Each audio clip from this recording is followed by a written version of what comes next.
الجنة اليوم في شغل فاكهون هم وأزواجهم في ظلال على الأرائك متكئون لهم فيها فاكهة ولهم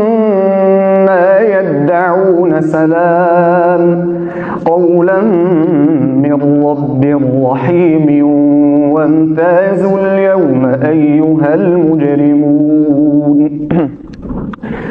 ألم أعهد إليكم يا بني آدم ألا تعبدوا الشيطان إنه لكم عدو مبين وأن اعبدوني هذا صراط مستقيم ولقد أضل منكم جبلا كثيرا أفلم تكونوا تعقلون هذه جهنم التي كنتم توعدون اصلوها اليوم بما كنتم تكفرون